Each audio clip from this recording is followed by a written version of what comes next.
اعوذ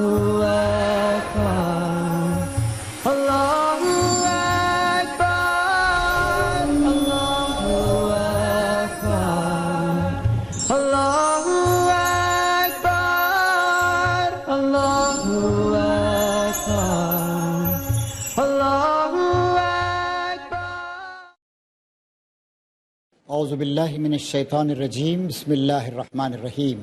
میں اللہ تعالیٰ کی پناہ لیتا ہوں شیطان مردود کے شر سے بچنے کے لیے۔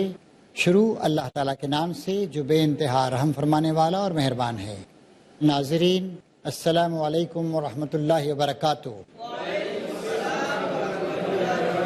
سورہ آل عمران قرآن مجید کی تیسری صورت زیر مطالعہ ہے۔ آج ہم آیت نمبر 64 اور اس سے آگے کا قرآنی سفر طے کریں گے۔ ان آیات کا پس منظر، اب جو آیتیں آپ کے سامنے آئیں گی یہ جنگ بدر اور جنگ احد کے قریبی زمانے میں نازل ہوئی تھیں۔ آپ کو یاد دلا دیں کہ جنگ بدر رمضان 2 ہجری میں پیش آئی تھی، یعنی نبی کریم صلی اللہ علیہ وسلم کے مکہ سے مدینہ ہجرت کرنے کے دوسرے سال، اور اس کے 1 سال کے بعد جنگ احد پیش آئی تھی۔ بڑی کشمکش کا زمانہ تھا۔ اس وقت اللہ تعالیٰ نے جدوجہد کرنے، اللہ کے راستے میں مال خرچ کرنے، مسلم سوسائٹی کو منظم کرنے، منافقوں کے شر سے بچنے، عمل کو عمل صالح بنانے وغیرہ کی بنیادی باتوں کی نصیحت کی۔ اب پھر یہاں پر خطاب بنی اسرائیل یا اہل کتاب کی طرف ہو رہا ہے۔ قل یا اہل الکتاب، کہو یا اہل کتاب۔ اللہ تعالیٰ نے یہودیوں اور مشرکوں کو ایک آدھ جگہ تو ان کے کفر کی وجہ سے کافر کہہ کے خطاب کیا ہے، لیکن عموماً اہل کتاب، کتاب والے جن کو کتاب دی گئی تھی، پیپل آف دی بک، کیونکہ ان کو قرآن مجید سے پہلے تورات، زبور، انجیل وغیرہ دی گئی تھی، اور بیسیکلی وہ اللہ تعالیٰ کے ایک ہونے کے قائل ہیں، البتہ انہوں نے شرک کی آمیزش کر دی تھی۔ چنانچہ مدینہ اور آس پاس کے جو لوگ ہیں ان سے خطاب کیا جا رہا ہے۔ ایک اور بات یاد رکھیے، قرآن مجید صرف 7ویں صدی کے لیے نہیں آیا تھا، قرآن مجید قیامت تک کے لیے آیا ہے، اور اس طریقے سے دنیا کے سارے یہودیوں اور دنیا کے عیسائیوں سے بھی یہاں پہ خطاب ہو رہا ہے۔ قل یا اہل الکتاب تعالوا الی کلمۃ سواء بیننا وبینکم، نبی کریم صلی اللہ علیہ وسلم سے خطاب کر کے کہا جا رہا ہے، یا آج کے دور میں آپ مسلمانوں سے کہا جا رہا ہے، کہو اے اہل کتاب، آؤ ایک ایسی بات کی طرف جو ہمارے اور تمہارے درمیان یکساں ہے، مشترک ہے، کامن ہے، یہ کہ ہم اللہ کے سوا کسی کی بندگی نہ کریں، اس کے ساتھ کسی کو شریک نہ ٹھہرائیں، اور ہم میں سے کوئی اللہ کے سوا کسی کو اپنا رب نہ بنا لے۔ اس دعوت کو قبول کرنے سے اگر وہ منہ موڑیں تو صاف کہہ دو کہ گواہ رہو ہم تو مسلم، یعنی صرف اللہ تعالیٰ کی عبادت اور بندگی کرنے والے ہیں۔ مخاطب سے بات کرنے کا ایک طریقہ ہوتا ہے، اللہ تعالیٰ نے وہ طریقہ ہم قرآن مجید میں جگہ جگہ سکھایا ہے۔ نبی کریم صلی اللہ علیہ وسلم کی تعلیمات میں بھی وہ طریقہ ہمارے سامنے آتا ہے۔ کنڈمنیشن سے، مذمت سے بات کا آغاز نہ کیا جائے۔ اہل کتاب یعنی یہود اور نصارہ میں سے اکثر لوگ شرک کا شکار ہو گئے، لیکن بیسیکلی اب بھی وہ یہ کہتے ہیں کہ وہ ایک اللہ کو مانتے ہیں، لہٰذا ان کی بات کو ایک ہمارے ان کے درمیان ایک تعلقات کا ایک برج بنایا جائے، برج کرنے والی چیز۔ چنانچہ کہا جا رہا ہے کہو اہل کتاب، اے کافروں مشرکوں نہیں کہا جا رہا ہے، آؤ ایک ایسی بات کی طرف جو ہمارے اور تمہارے درمیان یکساں ہے۔ کیا ہے وہ بات؟ یہ کہ ہم اللہ کے سوا کسی کی بندگی نہ کریں۔ تم خود مانتے ہو کہ اللہ تعالیٰ وحدہ لا شریک ہے، ساری کائنات کا مالک ہے، پروردگار ہے، یہ کیوں تم کر رہے ہو کہ عیسیٰ علیہ السلام کو خدا کا بیٹا بنا لیا ہے؟ عیسیٰ علیہ السلام سے ویسی محبت کرتے ہو جیسے خدا سے محبت کرنی چاہیے۔ عیسیٰ علیہ السلام کے بارے میں طرح طرح کے عقائد تم نے گھڑ لیے ہیں۔ عیسیٰ علیہ السلام کی ماں حضرت مریم کو تم مدر آف گاڈ کہتے ہو۔ کیسے الفاظ ہیں، سوچو۔ تو آؤ ایسی بات کی طرف جو ہمارے اور تمہارے درمیان مشترک اور کامن ہے، ہم اللہ کے سوا کسی بندگی نہ کریں، اسی کے ساتھ کسی کو شریک نہ ٹھہرائیں۔ اللہ وحدہ لا شریک کو ماننا، اور اس کے ساتھ ساتھ عیسیٰ علیہ السلام کو اللہ کا بیٹا بھی قرار دینا، اور عیسیٰ علیہ السلام کی مادر محترم حضرت مریم کو مدر آف گاڈ قرار دینا، یہ سب چیزیں ساتھ ساتھ نہیں چل سکتی ہیں، یہ خود تمہارے بنیادی عقیدے کے خلاف ہیں۔ اور پھر ان کے جو سینٹس تھے، ان کے اولیاء کرام تھے، جنہوں نے بڑی خدمات انجام دیں عیسائیت کی یا عیسیٰ علیہ السلام کے پیغام کی، ان سے کچھ سینٹ قرار دیا ہے۔ کسی سینٹ کے بارے میں کہا ہے کہ وہ ساؤتھ انڈیا کے سینٹ ہیں اور وہاں کے وہ پروٹیکٹر ہیں۔ کسی کے بارے میں کہا ہے کہ یہ سینٹ جو ہیں وہ انگلینڈ کے پیٹرن سینٹ ہیں، سرپرست سینٹ ہیں۔ کسی کے بارے میں کہا کہ وہ فلاں جگہ کے پیٹرن سینٹ ہیں، سرپرست ولی ہیں وہاں کے۔ یہ کیا بات ہے؟ تم کیا کر رہے ہو؟ اور ہم میں سے کوئی اللہ کے سوا کسی کو اپنا رب نہ بنائے۔ حضرت عدی بن حاتم، حضرت حاتم قبیلہ طے کے سربراہ اور سردار تھے، حضور سے پہلے تھے، بڑے فیاض آدمی تھے۔ ان کے صاحبزادے حضرت عدی وہ حضور کی خدمت میں حاضر ہوئے اور انہوں نے حضور سے کہا، یا رسول اللہ، یہ قرآن شریف میں کہا گیا ہے کہ ہم کسی کو اپنا اللہ کو چھوڑ کے اپنا رب نہ بنائیں۔ ہم تو اللہ کو چھوڑ کے کسی کو رب نہیں بناتے، کیا مطلب ہے اس کا؟ نبی کریم صلی اللہ علیہ وسلم نے حضرت عدی بن حاتم سے کہا، کیا ایسا نہیں ہوتا کہ تورات میں ایک بات لکھی ہوئی ہے، انجیل میں ایک بات لکھی ہوئی ہے، اور تمہارے علماء اس کے خلاف کوئی بات کرتے ہیں تو تم علماء کی بات کو مان لیتے ہو؟ انہوں نے کہا کہ ہاں مان لیتے ہیں۔ کہا کہ یہی رب بنانا ہے۔ رب بنانے کے لیے لازماً ان کے آگے ہاتھ جوڑنا، ان کو سجدہ کرنا، ان کو خدائی میں شریک بننا یہی نہیں ہے۔ اگر ہم نے اللہ اور اللہ کے رسول کی بات کو ٹھکرا دیا اور کسی اور آدمی نے، کسی عالم نے غلط انٹرپریٹیشن کیا، اس کو مان لیا، یہ اس کو رب بنانا ہے۔ ان کی منہ شگافیوں، ان کی ہیئر سپلٹنگ کی پیروی کرنا یہ رب بنانا ہے۔ اس طریقے سے اس سے ایک بات یہ ثابت ہوتی ہے، ہر مسلمان کی یہ ذمہ داری ہے، خاص کر باشعور مسلمانوں کی، کہ وہ اللہ تعالیٰ کی عبادت میں کسی کو شریک نہ ٹھہرائے۔ دوسری بات یہ ہے کہ اس کے پاس دین کا بنیادی علم ہونا چاہیے۔ توحید کیا ہے؟ توحید کے تقاضے کیا ہیں؟ شرک کہاں ہوتا ہے؟ شرک کی خرابیاں کیا ہیں؟ شرک کا شائبہ کہاں پایا جاتا ہے؟ کہاں توحید و شرک مکس ہو گئے ہیں؟ کہاں لوگوں نے مکس کر دیا ہے؟ ان باتوں کا اسے پورا پورا علم ہونا چاہیے۔ اتنا علم بھی نہیں ہوا تو پھر اس بات کا اندیشہ ہے کہ کوئی غلط کار انسان یا کوئی شیطان اس کو بہکا کر شرک میں مبتلا کر دے۔ اس دعوت کو قبول کرنے سے اگر وہ منہ موڑیں، یہ اہل کتاب یہود اور عیسائی، تو صاف کہہ دو، فَقُولُوا اشْهَدُوا بِأَنَّا مُسْلِمُونَ، تم اس بات کے گواہ رہو کہ ہم تو مسلم اور فرما بردار ہیں اللہ تعالیٰ کے، ہم اس شرک کے کام میں تمہارا ساتھ نہیں دے سکتے۔ مزید ارشاد فرمایا جا رہا ہے، اے اہل کتاب، تم ابراہیم کے بارے میں ہم سے کیوں جھگڑا کرتے ہو؟ تورات اور انجیل تو ابراہیم کے بعد ہی نازل ہوئی ہیں، پھر کیا تم اتنی بات بھی نہیں سمجھتے؟ تم لوگ جن چیزوں کا علم رکھتے ہو ان میں تو خوب بحثیں کر چکے، اب ان معاملات میں کیوں بحث کرنے چلے ہو جن کا تمہارے پاس کچھ بھی علم نہیں؟ اللہ جانتا ہے تم نہیں جانتے۔ ابراہیم نہ یہودی تھا نہ عیسائی تھا۔ ابراہیم علیہ السلام آج سے 4000 سال پہلے تھے، موسیٰ علیہ السلام 3300 سال پہلے تھے، عیسیٰ علیہ السلام 2000 سال پہلے تھے۔ تو کسی یہودی یا عیسائی کا کہنا کہ ابراہیم علیہ السلام یہودی تھے یا عیسائی تھے، غلط بات۔ یہودیت عیسائیت پیدا ہی نہیں ہوئے تھے، بلکہ وہ تو ایک مسلم یکسو تھا اور وہ ہرگز مشرکوں میں سے نہ تھا۔ ابراہیم سے نسبت رکھنے کا سب سے زیادہ حق اگر کسی کو پہنچتا ہے تو ان لوگوں کو پہنچتا ہے جنہوں نے اس کی پیروی کی، توحید خالص کو اپنایا، اور اب یہ نبی یعنی محمد صلی اللہ علیہ وسلم اور اس کے ماننے والے اس نسبت کے زیادہ حقدار ہیں۔ اللہ صرف انہی کا حامی و مددگار ہے جو اللہ پر ایمان رکھتے ہیں۔ تو اس طریقے سے معلوم ہوا کہ ابراہیم علیہ السلام کی صحیح پیروی یہودی اور عیسائی نہیں کر رہے ہیں، امت مسلمہ کے لوگ کر رہے ہیں، محمد صلی اللہ علیہ وسلم کر رہے ہیں، اور ہم لوگ کر رہے ہیں جو امت محمدیہ بھی کہلاتے ہیں اور ملت ابراہیم بھی کہلاتے ہیں۔ ہمارے بریک کا وقت آ رہا ہے، ایک چھوٹا سا سوال کیا جا سکتا ہے، تو جی فرمائیے۔ السلام علیکم۔ السلام۔ سوال یہ ہے کہ ہم اگر حق کی بات پیش کریں گے تو جو لوگ حق کی بات پیش نہیں کرتے ہیں ان کا دل دکھے گا، تو ہمیں اس میں کیسے ہمارا رد عمل کیا ہونا چاہیے؟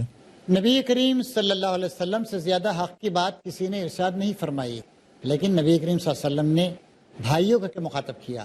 وہ دور بھی آیا کہ قل یا ایھا الکافرون کا دور بھی آیا، لیکن یا قومی، انبیاء کرام کی تعلیمات کو آپ دیکھیے، اے میری قوم کے لوگوں، یعنی قوم سے کٹ نہیں گئے وہ۔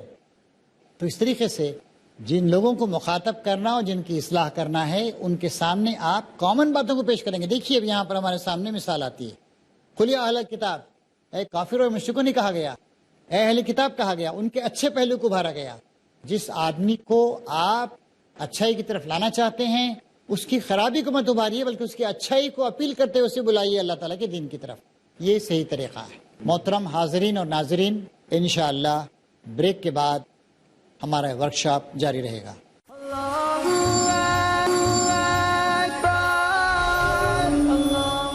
بریک کے بعد ہم اور ہمارے تمام حاضرین، دنیا بھر کے ناظرین کی خدمت میں حاضر ہیں، اور سورہ آل عمران کی آیات کا وہ حصہ جو جنگ بدر اور جنگ احد کے زمانے میں نازل ہوا تھا، جس میں اہل کتاب کو مخاطب کیا گیا ہے اور ان کے سامنے توحید کی دعوت اور نبی کریم صلی اللہ علیہ وسلم کو تسلیم کرنے کی دعوت پیش کی جا رہی ہے۔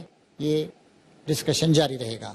فرمایا جا رہا ہے، اے ایمان لانے والو، اہل کتاب میں سے گروہ چاہتا ہے کہ کسی طرح تمہیں راہ راست سے ہٹا دے، حالانکہ در حقیقت وہ اپنے سوا کسی اور کو گمراہی میں نہیں ڈال رہے ہیں، مگر انہیں اس کا شعور نہیں ہے۔ اہل کتاب، کیوں اللہ کی آیات کا انکار کرتے ہو حالانکہ تم خود ان کا مشاہدہ کر رہے ہو؟ نبی کریم صلی اللہ علیہ وسلم کے خلاف طرح طرح کی چالیں چلی جاتی تھیں، آپ کی لائی ہوئی دعوت میں طرح طرح کے شبہات پیدا کیے جاتے تھے، اور اللہ تعالیٰ یہاں ان اہل کتاب کو مخاطب کر رہا ہے، خاص کر یہود کو جو مدینے میں بسے ہوئے تھے، کہ تم کیوں حق پر باطل کا رنگ چڑھا کر اس کو مشتبہ کرنے کی کوشش کرتے ہو؟ تمہیں تو خوش ہونا چاہیے کہ عرصے دراز کے بعد عیسیٰ علیہ السلام کی جن تعلیمات کو تم نے تبدیل کر دیا تھا اور شرک کا شکار ہو گئے تھے، ان تعلیمات کو دوبارہ پیش کرنے کے لیے ہمارے نبی محمد صلی اللہ علیہ وسلم حق کو صحیح انداز میں لے کر تشریف لے آئے ہیں۔ فرماتا ہے اللہ تعالیٰ کہ کیوں جانتے بوجھتے حق کو چھپاتے ہو؟ اہل کتاب میں سے ایک گروہ کہتا ہے، اس نبی کے ماننے والوں پر جو کچھ نازل ہوا ہے اس پر صبح ایمان لاؤ اور شام کو اسے انکار کر دو، شاید اس ترکیب سے یہ لوگ اپنے ایمان سے پھر جائیں۔ یہ چال بھی ان لوگوں نے چلی تھی کہ جھوٹ موٹ مسلمان ہو جائیں اور کہیں کہ ہم مسلمان ہو گئے، ہم نے محمد صلی اللہ علیہ وسلم کو مان لیا، اور پھر 2-1 دن کے بعد کہو کہ نہیں بھئی یہ مذہب ٹھیک نہیں ہے، رسول اللہ ٹھیک نہیں، اس طریقے سے پھر انکار کر دو، تاکہ لوگوں کو معلوم ہو کہ ہاں بھئی دیکھیے سوچ سمجھ کے اسلام قبول کیا تھا، پھر اسلام کو چھوڑ دیا، مطلب ہے کہ اسلام میں کچھ گڑبڑ ہے۔ یہ چال بھی وہ اختیار کرتے تھے۔ نیز یہ لوگ آپس میں کہتے ہیں کہ اپنے مذہب والے کے سوا کسی کی بات نہ مانو، یہ بھی تعصب کی بات، اچھی بات جہاں کہیں بھی اس کو مان لیا جائے، اور یہود اور عیسائی اسی تعصب کا شکار تھے، صرف اپنے مذہب کی بات مانو، باطل ہو تب بھی مانو، میرا مذہب میرا دین صحیح ہو یا غلط ہو۔ آدمی اس تعصب کا شکار ہو جائے تو پھر وہ حق کو قبول نہیں کر سکتا ہے۔ اے نبی، ان سے کہہ دو اصل میں ہدایت تو اللہ کی ہدایت ہے، قل ان الہدی ہدی اللہ، اصل ہدایت تو اللہ تعالیٰ کی ہدایت ہے، اور یہ اسی کی دین ہے کہ کسی کو وہی کچھ دے دیا جائے جو کبھی تم کو دیا گیا تھا۔ نبی کریم صلی اللہ علیہ وسلم سے تقریباً 1900 سال پہلے موسیٰ علیہ السلام کو اللہ تعالیٰ نے تورات عنایت فرمائی، نبی کریم صلی اللہ علیہ وسلم سے تقریباً 600 سال پہلے اللہ تعالیٰ نے انجیل عطا فرمائی، جس کی پیروی کرنے والے نصارہ یا عیسائی کہلائے۔ یہ اللہ تعالیٰ کی دین، اللہ تعالیٰ نے آج اس دین کو عرب کے لوگوں کے سامنے اور ان کے درمیان محمد صلی اللہ علیہ وسلم کو پیش کیا ہے۔ اس پہ حسد نہیں ہونا چاہیے۔ اس طرح کی قومی تعصبات دنیا میں آج بھی پائے جاتے ہیں۔ اچھی چیز جو بھی ہو، دیکھیے ایک سائنس کی کوئی چیز ہے، علمی چیز ہے، ایجاد ہوتی ہے، سیل فون، وہ انگلینڈ میں ایجاد ہو یا امریکہ میں ہو، دنیا کے لوگ اسے اپنا لیتے ہیں۔ ٹرین کہیں ایجاد ہوتی ہے، سب اس کو اپنا لیتے ہیں۔ کوئی اچھا علاج کا طریقہ ایجاد ہوتا ہے، سب اپنا لیتے ہیں۔ حق کے ساتھ تو یہ بات اور زیادہ ہونی چاہیے، لیکن یہود تعصب کا شکار تھے، عیسائی تعصب کا شکار تھے، توحید کو ماننے کے لیے تیار نہیں تھے، اپنے پرانے خیالات اور اپنی پرانی روایاتی کے چکر میں پھنسے رہنا چاہتے تھے۔ کہہ دو اصل میں ہدایت تو اللہ کی ہدایت ہے، اور یہ اسی کی دین ہے کہ کسی کو وہی کچھ دے دیا جائے جو کبھی تم کو دیا گیا تھا، یا یہ کہ دوسروں کو تمہارے رب کے حضور پیش کرنے کے لیے تمہارے خلاف قوی حجت مل جائے۔ اے نبی، ان سے کہو الفضل بید اللہ یؤتیہ من یشاء واللہ واسع علیم، فضل و شرف تو اللہ تعالیٰ کے اختیار میں ہے، جسے چاہے عطا فرمائے، وہ وسیع النظر ہے اور سب کچھ جانتا ہے۔ یختص برحمتہ من یشاء واللہ ذو الفضل العظیم، اپنی رحمت کے لیے جس کو چاہتا ہے مخصوص کر لیتا ہے، اور اس کا فضل بہت بڑا ہے. اور سب سے بڑا فضل اللہ تعالیٰ کا ہو سکتا ہے تو نبوت کا عطا کیا جانا ہے. کسی ملت میں نبی کا مبعوث کر دیا جانا ہے. پہلے اللہ تعالیٰ نے موسیٰ علیہ السلام کو بھیجا, عیسیٰ علیہ السلام کو بھیجا, اس سے پہلے کسی اور علاقے میں حضرت ابراہیم علیہ السلام کو بھیجا. اور یہ اللہ تعالیٰ کی مصلحت تھی کہ دنیا کے آخری نبی, سردار انبیاء, حبیب خدا سیدنا محمد صلی اللہ علیہ وسلم وہ عرب کے اس جاہلانہ ماحول میں آئیں. رومن امپائر اس وقت موجود تھا اور اسی طریقے سے پرشین امپائر اس وقت موجود تھا. ہندوستان میں بھی بہت ساری اس وقت ڈیولپمنٹ کی چیزیں تھیں. مثلا نبی کریم صلی اللہ علیہ وسلم کا جو زمانہ تھا اسی زمانے میں قریب آریہ بھٹا نام کا یہاں پر ایک میتھمیٹیشین تھا. اس نے میتھمیٹکس اور اس کے ذریعے سے, جیومیٹری کے ذریعے سے زمین سے چاند کا کتنا فاصلہ ہے وہ ناپ کے بتایا. اور آج جو ہمارے سائنسدان بتاتے ہیں کہ زمین سے چاند کم سے کم 2,38,000 میل اور زیادہ سے زیادہ 2,40,000 میل اس فاصلے پہ ہوتا ہے. قریب یہی اس کا بھی حساب تھا. بڑے بڑے ممالک تھے اس زمانے میں, لیکن اللہ تعالیٰ نے اپنی مختلف مصلحتوں کے تحت عربوں کو چنا اور محمد صلی اللہ علیہ وسلم کو نبی عربی بنایا. یہ اللہ کا فضل ہے, جس کو جب چاہتا ہے دیتا ہے. دنیا کی قیادت, دنیا کی سیادت جب جس کو چاہتا ہے عطا فرماتا ہے. ہمارے سامنے آیت آ چکی کہ اے اللہ ملک کے اصل مالک, جس کو تو چاہتا ہے قوت و اقتدار عطا کرتا ہے, جس کو چاہتا ہے چھین لیتا ہے, جس کو چاہتا ہے عزت دیتا ہے, ذلت دیتا ہے. بیدک الخیر, ساری بھلائی تیرے ہاتھ میں ہے. فضل و شرف اللہ کے اختیار میں ہے, جسے چاہے عطا فرمائے. وہ وسیع النظر ہے اور سب کچھ جانتا ہے. اپنی رحمت کے لیے جس کو چاہتا ہے مخصوص کر لیتا ہے اور اس کا فضل بہت بڑا ہے. اس کے بعد فرمایا جا رہا ہے اہل کتاب میں کوئی تو ایسا ہے کہ اگر تم اس پر اعتماد کر کے مال و دولت کا ڈھیر اس کے سپرد کر دو تو تمہارا مال تمہیں ادا کر دے گا. اور کسی کا حال یہ ہے کہ تم نے اگر اس کو صرف 1 دینار دیا تو وہ ادا نہ کرے گا الا کہ تم اس کے سر پہ سوار ہو جاؤ.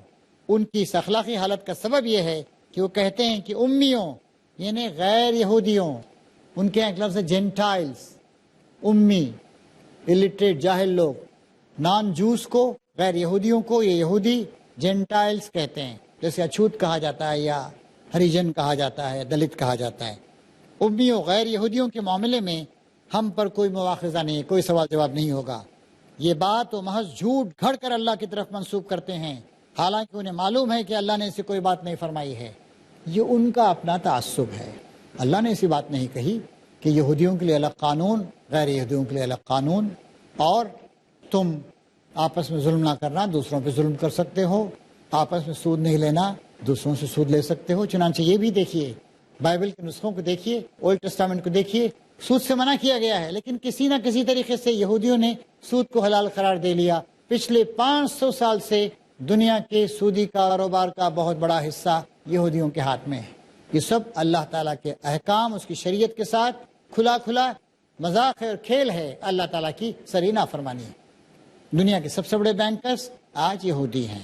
آخر کیوں ان سے باس پوس نہ ہوگی؟ جو بھی اپنے عہد کو پورا کرے گا, برائی سے بچ کر رہے گا, وہ اللہ کا محبوب بنے گا, کیونکہ پرہیزگار لوگ اللہ کو پسند ہیں. رہے وہ لوگ جو اللہ کے عہد اور اپنی قسموں کو تھوڑی قیمت پر بیچ ڈالتے ہیں تو ان کے لیے آخرت میں کوئی حصہ نہیں. اللہ قیامت کے روز نہ ان سے بات کرے گا, نہ ان کی طرف دیکھے گا, اور نہ انہیں پاک کرے گا, بلکہ ان کے لیے تو سخت دردناک سزا ہے. تو اس طریقے سے نبی کریم صلی اللہ علیہ وسلم کے ذریعے سے پچھلی 2 امتیں یا پچھلی 2 بڑی مذہبی جماعتیں یہود اور نصارہ, ان کو بتایا جا رہا ہے کہ اب اللہ کے نبی آ چکے ہیں, ان کی پیروی اختیار کرو, اور تم نے اپنے جانتے بوجھتے جو غلط طریقے اختیار کر لیے ان کو چھوڑ دو, اسی میں تمہاری بھلائی ہے. اور اگر تم نے ایسا نہیں کیا تو اللہ تعالیٰ کے پاس تم کو سزا ملے گی. ناظرین, ہمارے اس ایپیسوڈ کا وقت ختم ہونے والا ہے, اور ہمارے جو محترم شرکاء یہاں پر تشریف فرما ہیں, پارٹیسپینٹس اس ورکشاپ میں, ان کو اس بات کا موقع دیا جاتا ہے کہ وہ 2-1 سوالات کر لیں مختصر. آپ فرمائیے. کیا اسلام کی دعوت دینے کے لیے ہم ان کے کسی اوکیزن کا استعمال کر سکتے ہیں؟ فیسٹیول وغیرہ ہو یا کسی بھی طرح کا ان کا کوئی معاملہ ہو؟ جو بھی مناسب موقع ہو اس موقع پر آپ ان کو یہ کر سکتے ہیں. جیسے آج ہندوستان میں ہم دیکھتے ہیں عید ملن کے پروگرام ہوتے ہیں, ان کو ہم بلاتے ہیں اور بلا کر ان کو ہم دعوت دیتے ہیں. یہ تو جو طریقہ چاہے اختیار کریں، آپ ریڈیو کا طریقہ اختیار کریں، ٹی وی کا طریقہ اختیار کریں. اب آپ دیکھتے ہیں پیس ٹی وی پر ذاکر نائک صاحب ڈیبیٹ کرتے ہیں اور بائبل کے حوالے ان کے علماء سے زیادہ بہتر انداز میں پیش کرتے ہیں. کوئی غلط بات کہیں تو اس کی تردید کرتے ہیں. کوئی بھی اوکیزن. یہ تو دوسرا سوال ادھر کوئی کر رہے تھے. السلام علیکم. وعلیکم السلام. کوئی اگر ٹیم کا لیڈر ہے اور اس ٹیم کے لیڈر کے اندر 10 لوگ کام کر رہے ہیں تو اس ٹیم کا لیڈر شرک کر رہا ہے، تو لوگ کیسے بچ سکتے ہیں جو کہ اس لیڈر ہی شرک کر رہے ہیں؟ آپ کے سوال کو سمجھنے کے لیے میں خود ایک سوال کرتا ہوں. آپ ایک ڈاکٹر ہیں، 10 ڈاکٹر اس ٹیم میں شامل ہیں. وہ ٹیم کا جو ڈاکٹر ہے وہ آپریشن سے پہلے کسی بت کی پوجا کرتا ہے. آپ اس کے لیے ذمہ دار نہیں ہیں، آپ کا اس سے کوئی تعلق نہیں ہے. آپ تو آپریشن کرنے میں اس کا ساتھ دے رہے ہیں بس. جی دنیا میں مشرکین بھی ہیں، بہت زیادہ لوگ ہیں.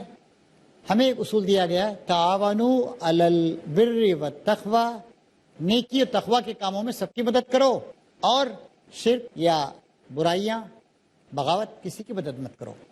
تو یہاں سوال نہیں پیدا ہوتا ہے. نہیں، ہم کسی بھی غلط کام میں کسی کی کوئی مدد نہیں کریں گے، اچھے کاموں میں سب کی مدد کریں گے، کوئی بھی ہو، مشرک ہو، یہودی ہو، فلاں ہو. کچھ لوگ کوشش کریں گے کہ شراب بند ہو جائے. کوئی بھی آدمی ہو، مشرک ہو، ٹھیک ہے بھائی شراب بند ہو جائے، اتنے اچھے کام میں ہم آپ کی مدد کریں گے. تو اب ہمارا وقت ختم ہو رہا ہے اور ہم حاضرین کا شکریہ ادا کرتے ہوئے اور دنیا بھر کے ناظرین کا بھی شکریہ ادا کرتے ہوئے اس کے اختتام کا اعلان کرتے ہیں. اللہ تعالیٰ سے دعا کرتے ہیں کہ اللہ تعالیٰ ہماری رہنمائی فرمائے اور قرآن مجید کو سمجھنے اور سمجھانے کی اس کوشش میں ہمیں کامیاب کرے. اور خاص طور سے یہاں جو باتیں ہمارے سامنے آ رہی ہیں یہودیوں اور عیسائیوں کے بارے میں، ان تک بھی اللہ تعالیٰ کی تعلیم کو بحسن خوبی پہنچانے کی اللہ میں توفیق دے. وآخر دعوانا ان الحمد للہ رب العالمین.